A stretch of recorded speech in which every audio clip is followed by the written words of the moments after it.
Hello, and welcome to the Total Cost of Care Affordability Improvement within the Triple Aim pre-recorded webinar. Today's webinar is presented by Dr. Howard Epstein, Chief Medical Officer and Executive Vice President of Preferred One Health Plans, and Dr. Gary Oftedal, former Chief Knowledge Officer of Institute for Clinical Systems Improvement, who will join Dr. Epstein for the Q&A portion of the webinar. Also, a special thanks to our partners, Minnesota Community Measurement and Aligning Forces for Quality, for collaborating to make this webinar possible. Enjoy and thanks for watching. Today it's my pleasure. I'm Gary Oftedal. I'm a former Chief Knowledge Officer at ICSI, and I'm joined by my colleague and former compatriot here at ICSI, Howard Epstein, who's now the Chief Medical Officer and Executive Vice President of Preferred One. And we've been asked to just have a little discussion about total cost of care and total cost of care measurement in the hopes that we can provide some value to you as you move this forward. So I'm going to kick this off, this recent focus on the triple aim, that is the improved population health, improved patient experience, and reduced cost of care, or as we like to make it in a positive spin, increased affordability, has raised the interest and impact in addressing cost. I think there have been past efforts to assess the true cost of health care, but they've been fraught with inconsistencies. I think we all agree that the goal is really a noble one. It would be nice to create a benchmark, the per capita cost of care that we can use in helping to drive this work on the triple aim forward. That would seemingly allow an increased opportunity to control and reduce those costs. However, I think it's not surprising that deciding on a standard unit of measure for healthcare costs has been a little bit of a challenge, and there's a lot of work going on in that. I think the key to a stable, useful cost of measure will be an agreed upon methodology and understanding of that. And today we're going to take the opportunity to learn more about what exactly is total cost of care. And I'm going to sort of serve in a role as asking some questions and taking advantage of Howard and his knowledge, both in his time here at ICSI and his time previously at Blue Cross and now at Preferred One. Not surprisingly, Minnesota has been in the forefront of moving this to sort of a frontline discussion with the release of a report in December of 2014 of some total cost of care measures being outlined. So today, Howard and I are going to engage in a conversation around cost of care in an effort to shed a little more light on both what's going on in developing this, what the impact might be, and just some questions to get us thinking about where do we see this going in the future, in the hope that this will help trigger some more value to you as you move forward. So we're first going to start out by just sort of getting a little bit more of a background instead of talking from someone who's been involved in this. So Howard, I'm going to turn it over to you to give us a little bit more on the background of this as we move this forward. Yeah, so thank you very much, Gary, and welcome everybody. So as Gary alluded to, there's been a lot of work done in the technical specifications of total cost of care measurement. In Minnesota, locally, Minnesota Community Measurement has done a real heavy lifting in that capacity to try to get one standard measure of total cost of care across the care continuum. So there's lots of information out there around total cost of care specifications and measurement. What I'm going to try to do today is talk more about how we might use such measures to really improve the affordability of healthcare and decrease the cost of care that is being driven towards healthcare spending and then is not available towards other important investments in our society, and how we're suffering as a result of that.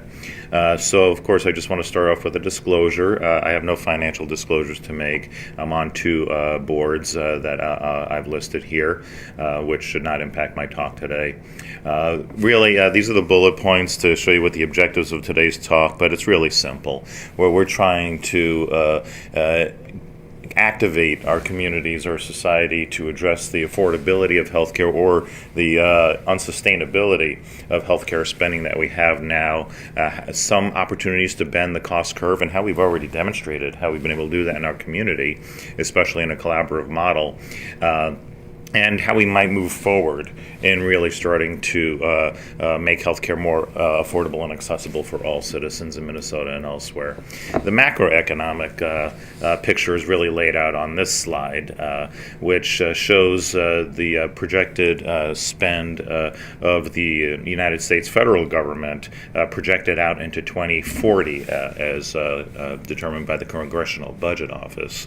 And you could see here that the so-called entitlement programs programs, Social Security and other discretionary programs, really flat to decreasing spending out into the next two and a half decades. But the real driver of spending at the federal level is healthcare, the Medicare and Medicaid programs. Now we've got significant money going towards the state and federal exchanges to subsidize healthcare, and then the interest that we're paying on our national debt. So we could say that there's a deficit. Everybody knows it's probably around 17% at this time. It's come down a little bit with the improved economy over the past several years. But we're still in a place where if we continue to spend on health care at the expense of everything else, we're not going to be able to enhance those other parts of society that really impact health.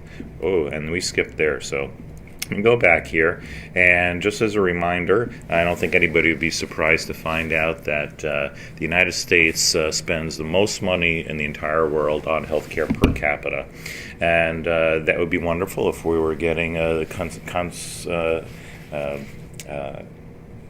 corresponding outcomes in health. But we know, looking at the big dots, as we say in healthcare, life expectancy, mortality rates for children, and overall for our population, other healthcare outcomes, we're not doing so well. In fact, according to the World Health Organization, we're ranked somewhere between number 37, somewhere between Costa Rica and Slovenia. So no matter how do you really slice this, we're not getting the bang for the buck or the value out of our healthcare spending. So Don Berwick and others proposed this term called the triple aim of health. I think most of the listeners would be familiar with that term, but it really is three things that you have to do simultaneously to really improve the health of our nation. One is improve population health. We tend to focus on individual health outcomes, and we do have some of the best technology and best outcomes, especially in heroic measures, but as a measure of the population that I mentioned before, we don't do such a good job. So there are people falling through the cracks. So how do we address that? Improving the patient experience of care, including quality outcomes, for which we have lots of measures already. Minnesota Community Measurement has dozens of those that can measure in some objective fashion the quality of the care provided through the healthcare system. And then, of course, by improving the affordability of healthcare by decreasing per capita costs. Now, that last bullet, the third leg of the triple aim, if you will, or was previously referred to as the third rail of healthcare. You just don't even talk about the costs of healthcare. But we now know that not only is it important to talk about all three of those initiatives simultaneously, and without doing so, you will not improve any of them. They're all interrelated. But that we're spending way too much money on health care and not on health, and that's a significant difference. And this slide, looking at the social determinants of health, really clarifies that picture for me. And it was a little bit of a bitter pill to swallow as a healthcare provider, a physician myself, to see that what we do in the clinics and the hospitals and the quote-unquote healthcare system only results in about 20% of the overall outcomes of population health. And 80% of the health of our society is really driven by things that happen outside the hospital and clinic walls, such as healthy behaviors and avoiding unhealthy behaviors, socioeconomic factors such as education and employment, income, stability in the family and our communities, and the physical environment, things that we know really made a significant difference over the past 150 years, like sanitation and disease control, public health. So in order to really improve the health of the population, we somehow have to get out of this vicious cycle of spending preponderance of our money on the left side of this equation, the health care delivery system, which I think many people would really admit is a sick care delivery system. We're not really creating health, we're fixing health problems once the horse is out of the proverbial barn.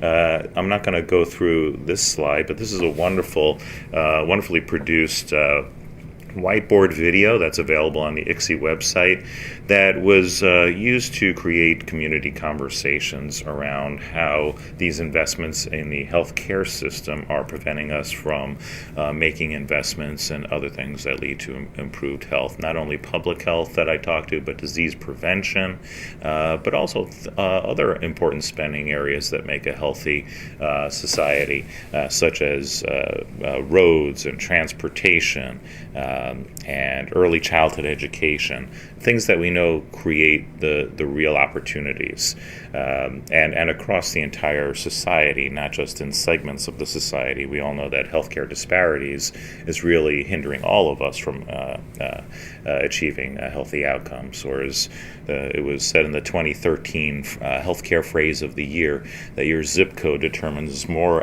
of your health than your genetic code. So we have to move past that. And the real tragedy of all of this, Gary, is really that most experts will say that 30% of the money that we actually spend on the healthcare delivery system is wasted. It's a charged word, but I think it's appropriate to think about spending so much money that doesn't really improve health outcomes. So according to this 2011 Institute of Medicine report, in 2009, the United States spent $2.5 trillion on healthcare spending alone. And if you look at 30% of that, that comes out to over $750 billion. That's trillion with a T. That did not produce health, which is really what we're after. And they put it into several buckets. And you can see these opportunities for improving the so-called waste in the healthcare delivery system. The one thing that I think we're going to look at particularly is the unnecessary services, tests, and procedures. But we really need to tackle all of these at the same time. So $210 billion, I think, could have been directed towards more productive purposes. Now, Don Berwick, again, with Andy Hackbarth, produced this so-called Wedge model.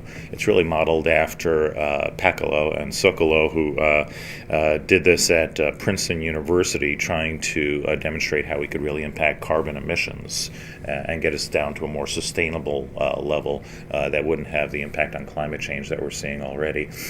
So they applied this principle towards healthcare spending. And at the very top, you'll see this line that if we do nothing differently, if it's business as usual, we will continue to have this unsustainable increase in healthcare spending. But if we look at these 6 areas where there are inefficiencies in the system, we could get to that bottom horizontal line where we have some sustainable level of healthcare spending as far as our GDP, a gross domestic product. And so if we look at these 6 buckets, I think that we could, as a community, look at least 4 of these where we can make an impact. I don't think that ICSI or in other collaborative efforts that we can address specific pricing or fraud and abuse, although these are areas that other entities certainly need to address, such as health plans and the government. But we can look at the failures of the care delivery system, of care coordination, unnecessary and overtreatment, and the administrative complexity of the system overall. And in fact, we've already demonstrated that we can do these things. We just need to scale and spread this even further. So let me share an example with you here. This is the High-Tech Diagnostic Imaging Initiative, which ICSI successfully spearheaded back in the noughts last decade. We could see that red line in this graph, and the numbers are not that important, but you could see that this was trending upwards, that high-tech diagnostic imaging such as MRI scans and CAT scans and PET scans, nuclear medicine testing for cardiology and other reasons, was going up at a rate of about 7% year over year. And that there was a lot of I would say, consternation and really administrative costs associated with what was then being used to try to manage the increased utilization of high-tech diagnostic imaging, which is the prior authorization system, which is a method that health plans use to try to more appropriately have the right care at the right place at the right time. That if you're going to do a high-tech diagnostic image study, that it is appropriate for that particular member in that situation. So the mother may I approach, as I call it, was employed, and before you got one of these tests, you would have to go to the health plan and ask for permission and provide clinical information on why this was justified, or to a radiology benefit manager, companies that do similar activities.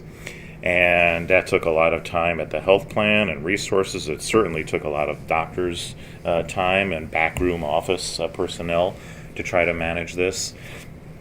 And a system was developed where there was a point of ordering, or it could be a point of rendering service at the radiology office, where just a couple of simple bits of clinical information could help guide whether this test really was truly indicated in this patient's instance, whether it clearly wasn't the test of choice, or whether a further discussion had to happen somewhere in between. And that immediate feedback could be used with the physician before entering the order, or in a shared decision-making conversation with the patient right there in the exam room about what a more appropriate choice of testing was.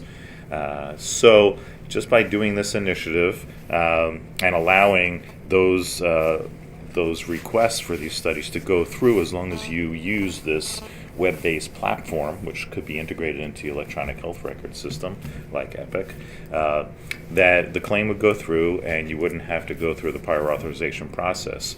And amazingly, what happened was we actually saw a significant decrease, not just a decrease, but almost a flattening of the utilization curve, that yellow line now compared to the red, where the total growth over the period of this initiative, instead of being 7% year over year, was 1% over the entire 6 years of the initiative.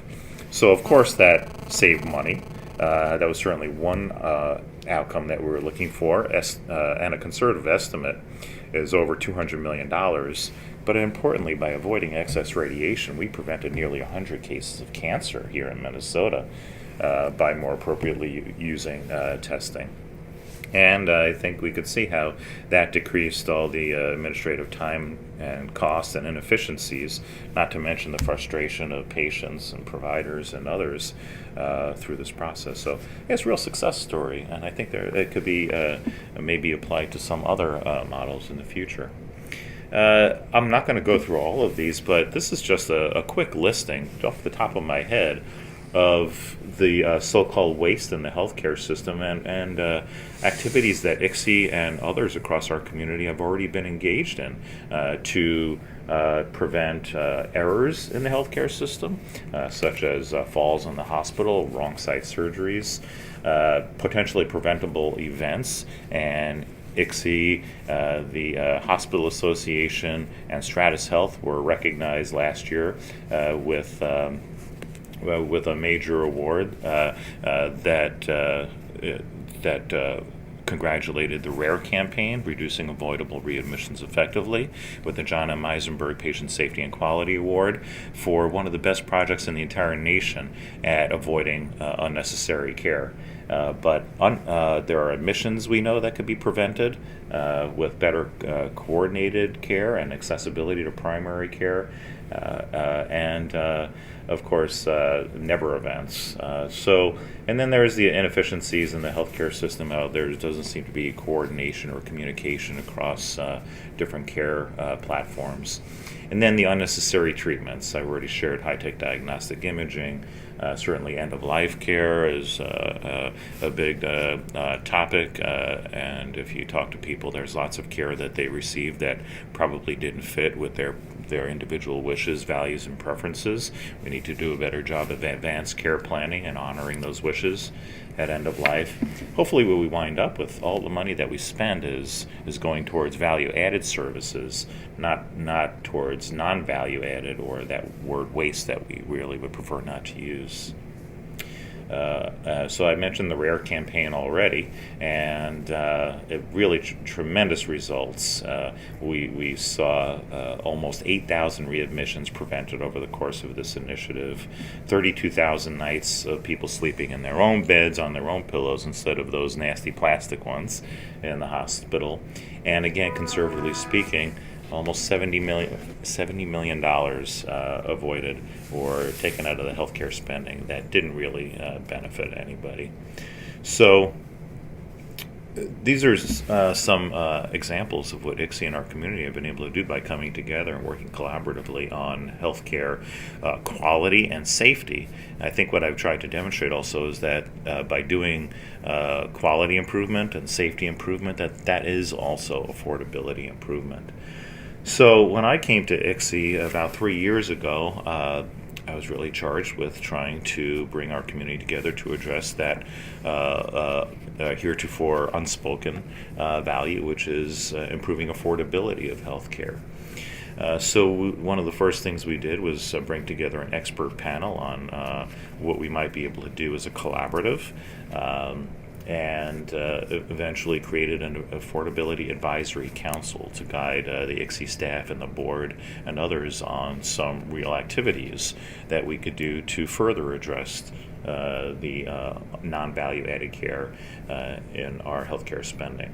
So what we're trying to do also is develop measurement. How do we know that we've made a difference in affordability improvement, much in the same way that we did maybe 10 or 15 years ago in the quality world, where we developed specific measures and metrics for improvement and develop incentives to make improvements in quality and share that information in a more transparent fashion.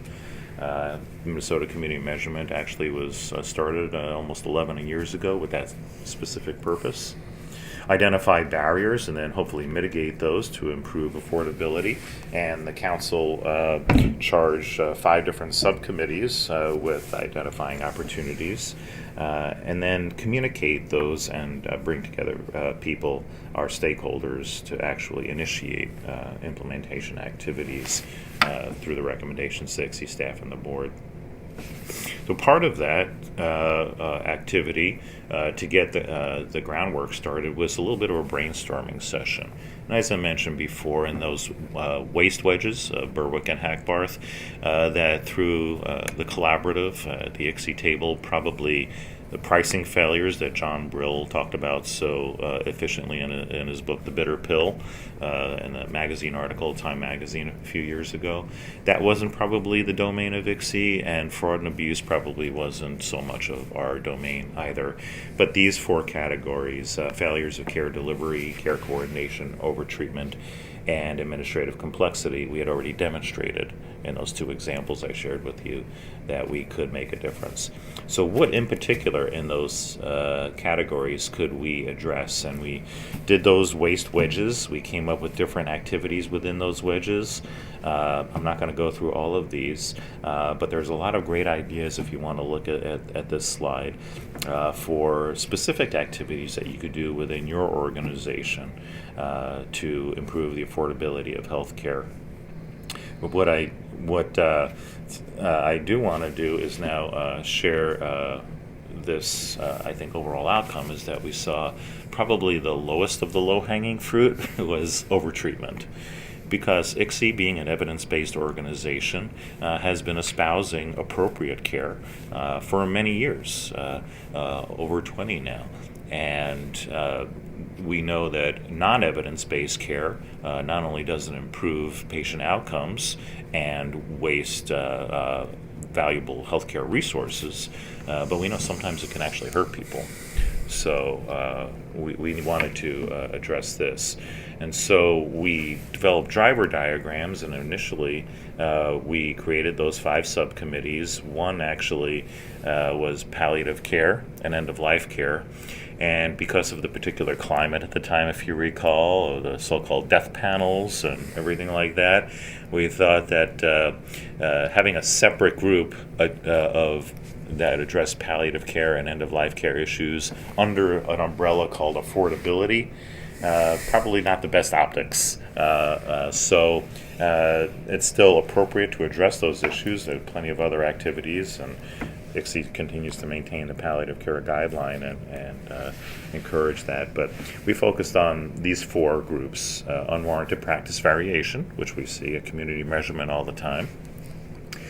Trying to engage patients and consumers in the healthcare issue, and that whiteboard video is one way to try to engage consumers, or at least begin conversations about the affordability of healthcare and how that impacts other parts of their life. It's not just about healthcare delivery, and how to align these incentives, financial incentives, quality incentives, reputational incentives, to improve health outcomes, and then of course the overuse or the unnecessary testing and procedures that occur every day in our healthcare delivery system.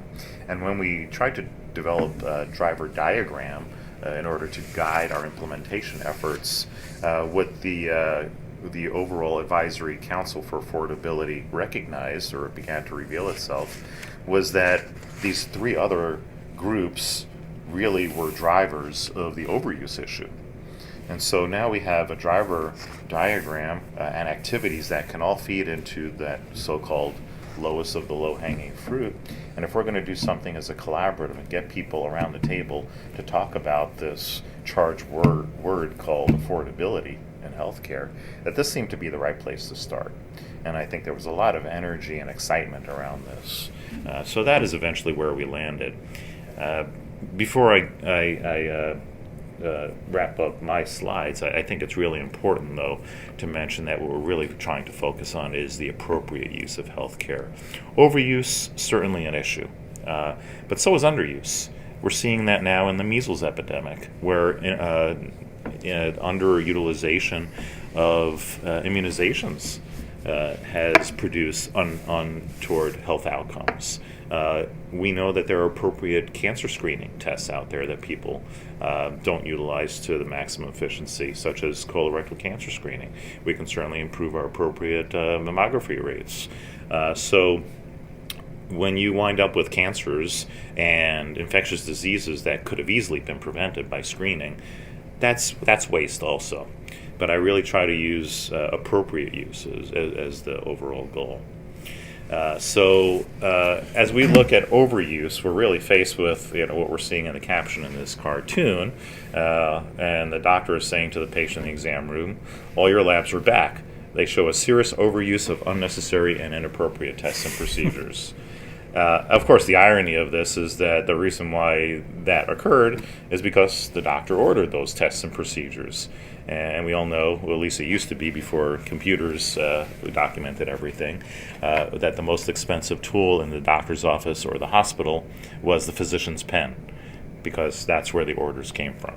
So we know that those two people in that cartoon have to have more robust conversations about what is appropriate use of healthcare. The doctor certainly has the clinical knowledge and expertise and the evidence at his or her fingertips, but the patient also needs to be an important part of this conversation, needs to feel empowered and engaged in their own healthcare, and have resources to be able to participate in that conversation, because we know it's not an even conversation. The patient is really, in many respects and occasions, at the mercy of the doctor explaining what is the most appropriate care. But if all doctors and other healthcare providers ordered was appropriate tests, we wouldn't have all that overutilization. So we also know that patients come in demanding certain tests and procedures. What did we see on the nightly news commercials the night before? What's the latest drug that's going to cost $5,000 for a course of treatment, where there's already existing treatments that cost maybe hundreds or even tens of dollars? So latest and greatest is not always the best.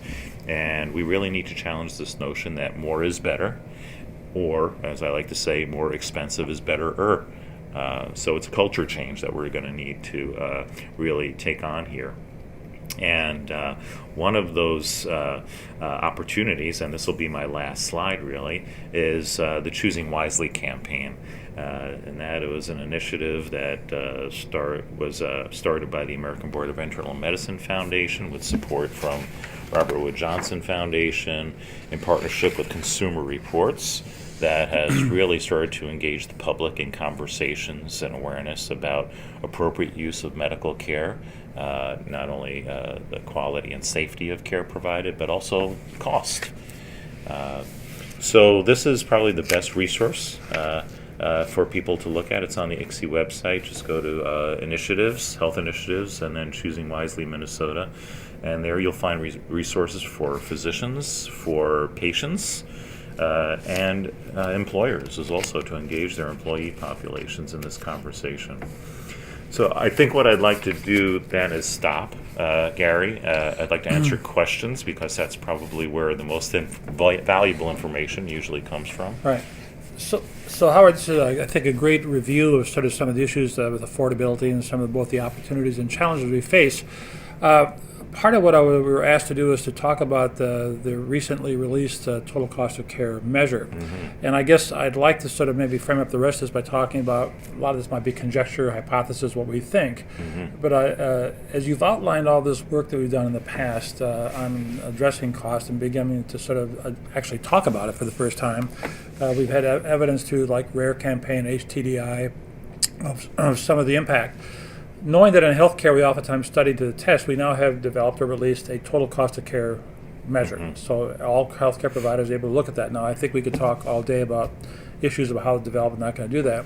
Can you talk a bit about what, as you've done all this work on affordability, what do you see as the impact of now having a measure of total cost of care, and how you see that being both used in a positive and maybe a challenging way by healthcare providers? Do you have thoughts on that? I do. Yeah, it's a great question, Gary. I think the best way to explain this, or the way I see this, is that we're where we were in cost of care measurement, where we were 10 to 15 years ago in quality measurement. You know, mm-hmm. We argued about first that the methodology wasn't appropriate, right. And this is unfair to my population or to my practice, and that the data wasn't accurate. And then it became, well, the data might be accurate, but my patients are sicker.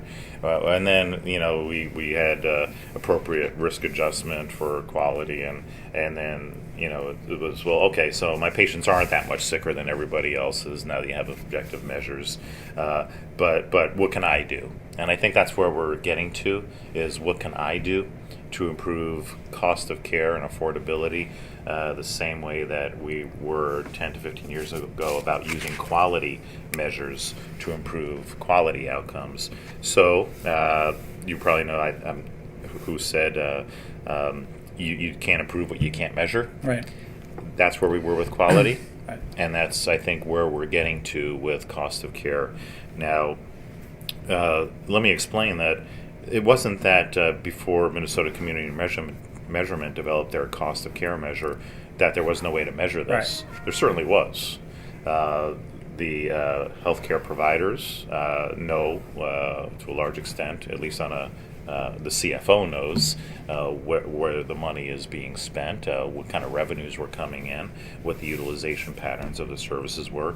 Health plans were measuring this from their perspective, and they not only were looking at revenue and expenses and utilization and managing those factors, but they started developing very sophisticated tools and measures for looking at total cost of care.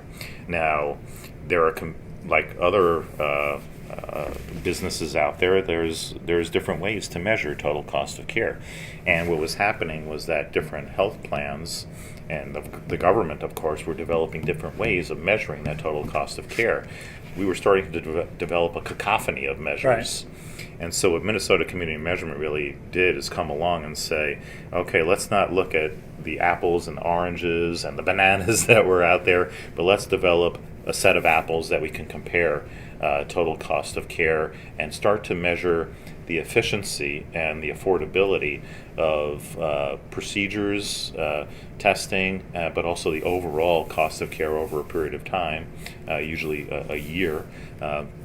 and for clinic systems, health systems, so that people can then have that information on cost, start to combine it with the quality measures that we've had in the past, along with developing satisfaction and experience, especially patient-reported outcomes measures, and really start to paint a more clear picture of patients' perspective of value of healthcare based on their needs and their preferences for healthcare. We're starting to develop that environment where purchasers and consumers can now make more informed decisions around healthcare value.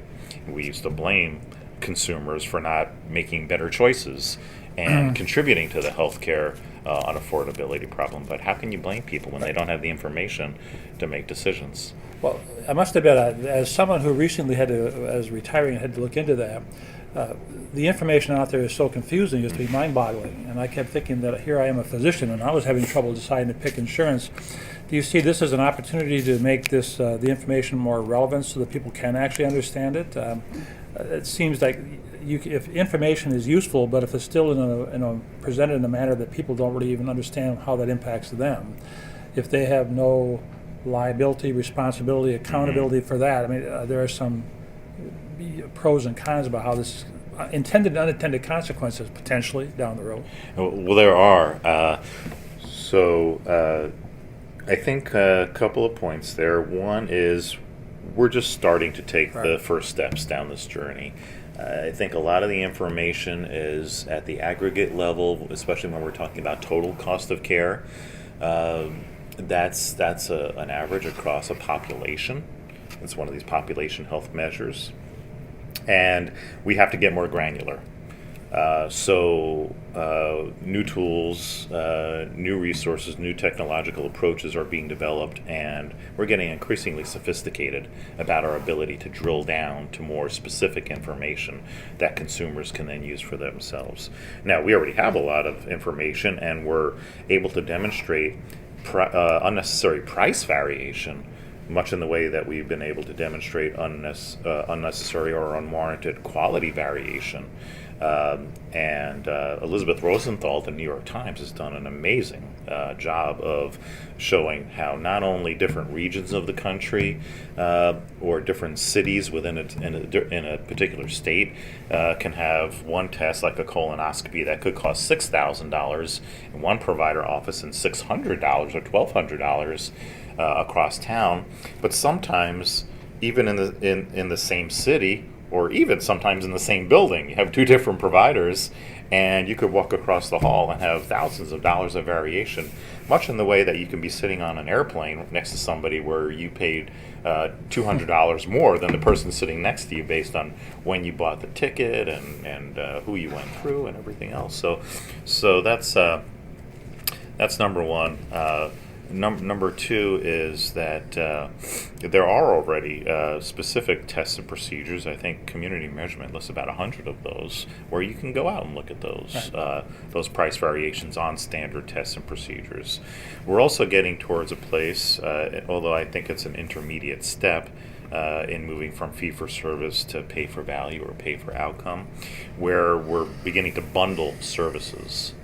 And you can actually go, much in the way you can go to a retail health clinic like a CVS Minute Clinic or a Target Clinic, and know how much it costs. If I walk in, this is what it's going to cost if I have a strep test, or if I have an ear infection, how much it's going to cost to be evaluated for that. When we walk into a doctor's office or a hospital, we have no idea how much it's going to cost for an episode of care. So at least for some specific episodes of care, like joint replacements or maybe bypass surgery, we're starting to price individual episodes of care. It would be harder, although we're getting towards, again, that sophisticated methodology where we may be able to price other longer episodes of care, like a course of treatment for cancer or a year of diabetes care. But if it was easy to do that, everybody would have done it by now. We're still, again, just evolving our ability to do that. So total cost of care measure, I'm not as informed maybe as I should be, but could be, really is addressing sort of the professional, facility, inpatient, outpatient, pharmacy, lab, radiology, behavioral health, ancillary costs within the healthcare system. So as we think about the impact of the social determinants of health on people's health, do you see the total cost of care measure as either an opportunity, a challenge, an obstacle, or maybe an opportunity for organizations to start thinking how they work and start linking to the community better? I mean, we've sort of isolated ourselves in healthcare systems, and yet from the graph you showed, 80% of what impacts my health or my well-being has a lot more to do with what's out in the world. Do you see this leading to different discussions going on with healthcare providers as they start addressing total cost of care? Yeah, it's ironic, isn't it, Gary, that we measure what we're able to measure. Right. It may not be the appropriate thing to measure, though. Right. So much as how we really focused on quality as a reflection of the healthcare delivery system, not the kind of health that we produce for our populations and our communities, we're looking at cost of care in much the same way right now, because it's what we can measure. It's where we have the data. But as we're having broader conversations about producing that triple aim of health, and we know that really to make a profound impact on health outcomes, improving the quality experience and the affordability of care, we need to take a broader definition of health.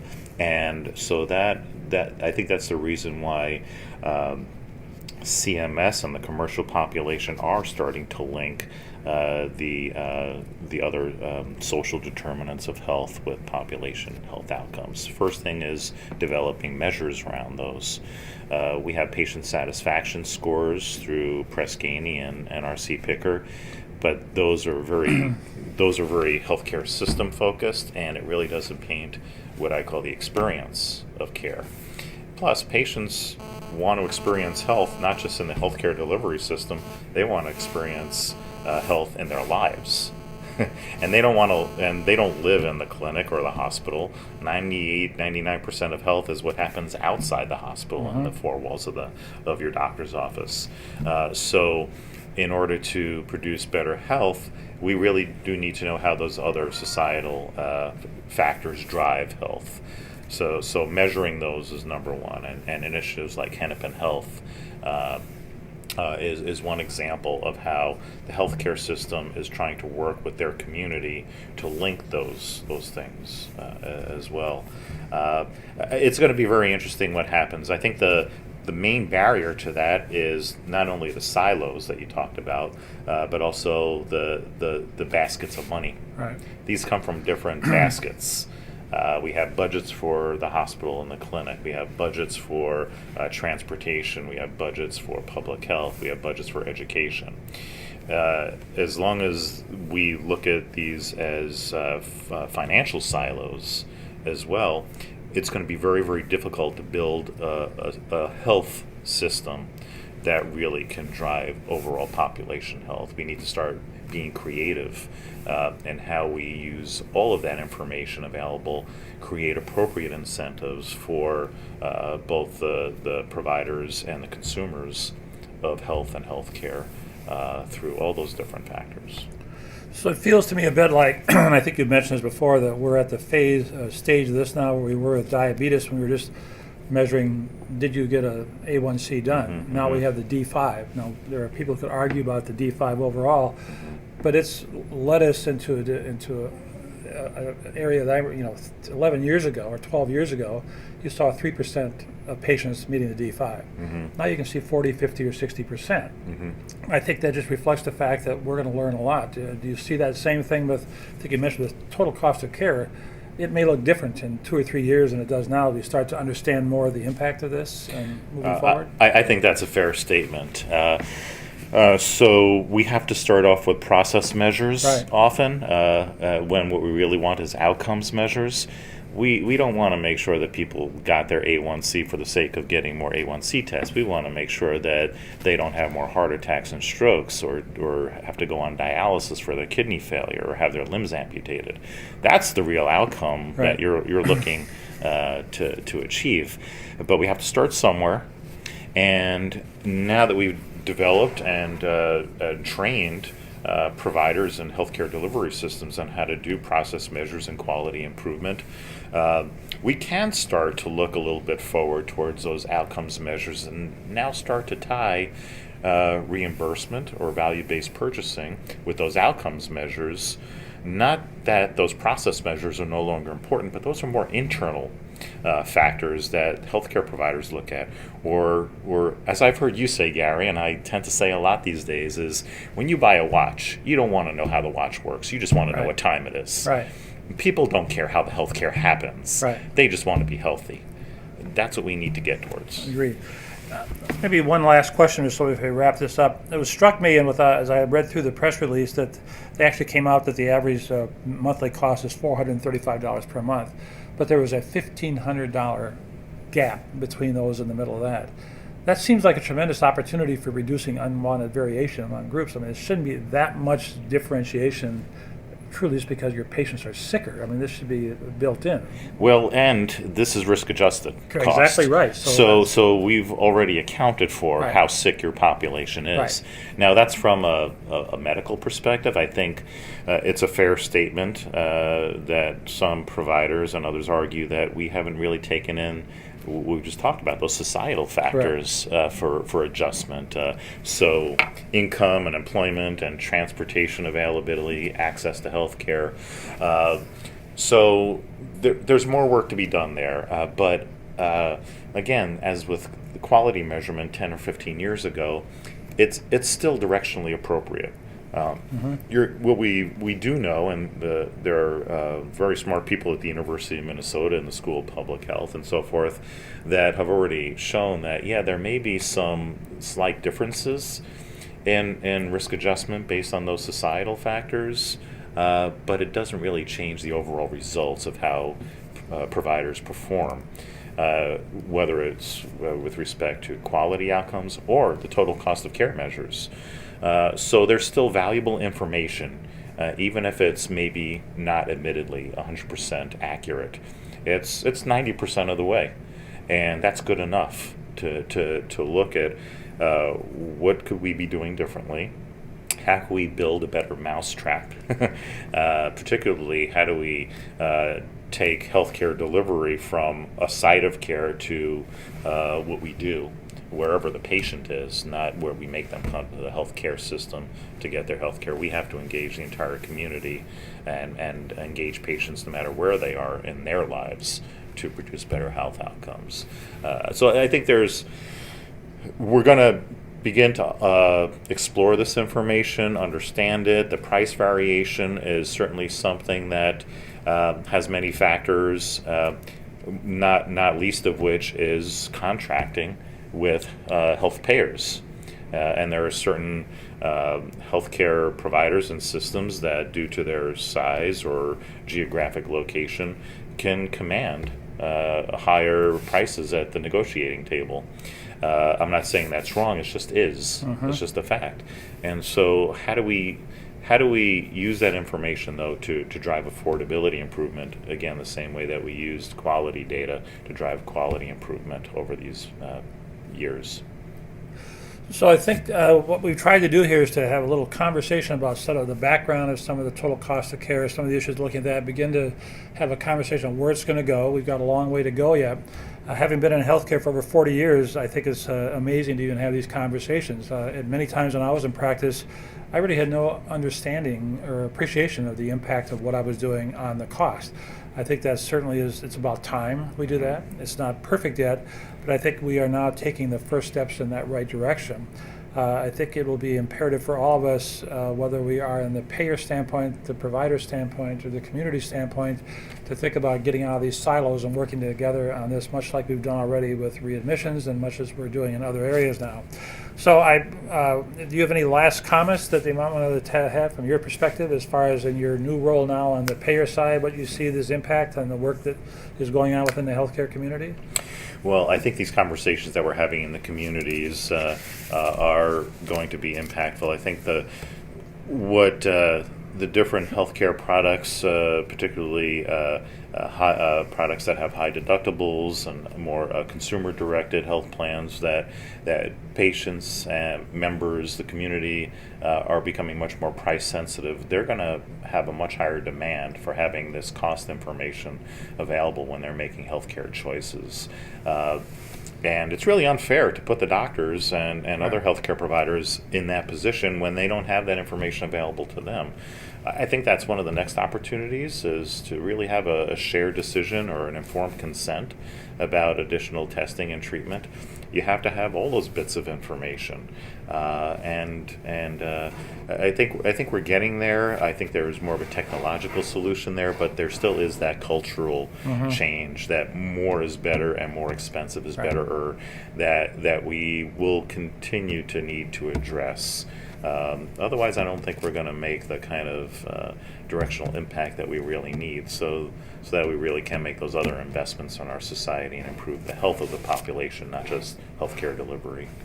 Thanks, Howard, and I'm sure we'll be having many more conversations on many different formats, and we look forward to sort of being part of this journey as we move forward to addressing the triple aim with this incredibly important part of that. So thanks for all the information. It's very useful. Well, thanks, Gary. It's been a pleasure to be back at ICSI this morning. Pleasure myself. Thank you. This brings us to the end of the webinar. For additional information about the webinar or work that ICSI is doing, please visit our website at www.icsI.org. Thanks again for watching, and have a good day.